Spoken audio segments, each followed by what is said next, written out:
Soon, families on food stamps might not be able to choose what they eat. Good evening, everyone. I'm Emily Spain. And I'm Jim Rick. Thanks for joining us. This comes as part of a proposed $17 billion cut by the Trump administration. KOMUH's Jessica Porter is here in the studio to explain.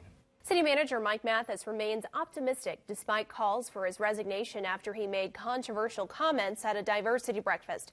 KOMU8 spoke with Mathis earlier today in an exclusive interview. He said overall, this whole situation has not impacted his ability to lead. Mathis says he is going to continue to talk about bias and continue to learn more about the topic. He has spoken to people who called for his resignation last week and said those talks have been rewarding. He said last month's presentation about race and bias created a positive conversation.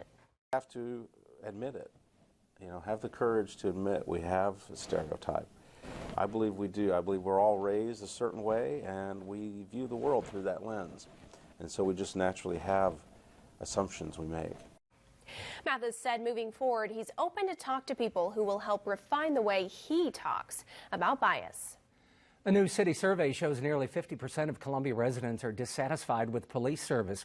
Satisfaction with services like crime prevention and response time has been steadily declining for more than a decade. The Police Officers Association says while the results hurt officer morale, they aren't surprising.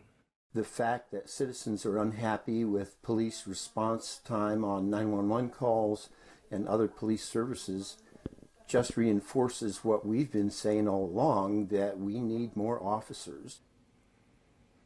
The city's relations officer says residents are typically unwilling to pay more taxes for additional officers until they have total confidence public safety needs will be met. Only 36% of residents said they would be very likely to support a tax increase for additional officers. Jefferson City Public Schools announced the principal of the new second high school. Ben Meldrum will officially start the position in the beginning of July. Until then, he will continue to serve as the principal for Simonson Ninth Grade Center. Meldrum graduated from Jefferson City High School and has served the district for the last 17 years.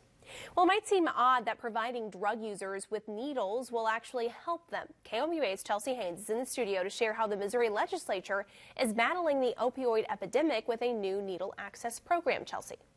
Missouri schools might soon be required to teach high schoolers about sexual harassment.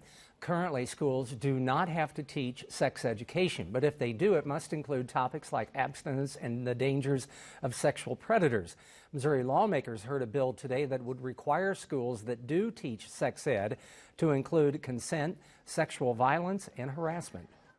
So beginning to have these conversations early and often is really one of the best ways that we can prevent sexual harassment, sexual violence of any kind from happening. We asked viewers on Facebook what they thought about the bill. Reaction ranged from kids should learn about sexual assault to parents should be responsible to make their children aware. Well, you've heard of certifications for CPR, but what about mental health first aid? A youth mental health first aid course is coming to Columbia for the second straight year. The program, organized by MU and Children's Grove, is meant to help teachers, coaches, social workers, and others who work with teens to identify the signs of mental illnesses. This includes anxiety, depression, eating disorders, and substance abuse. Students at Battle High School had the chance to participate last year, and they say the program should be expanded. One of their teachers agrees. When adolescents become aware that they can play a role, that they can look for the signs, and that they can help guide people to the appropriate mental health professionals, I really believe that they will have more of an impact on their peers than anyone else could. The training is free for high school students but costs $25 for everyone else. It will take place on March 3rd at the University of Missouri Extension office. Well, hopefully you got a chance to go outside and enjoy that sunshine. It looks like we'll be seeing even more of that sun peek through. Kenton, thank you very much. After the break, possible charges against Israeli Prime Minister Benjamin Netanyahu. And while everyone's enjoying Valentine's Day, the environment might be suffering the consequences. That's coming up.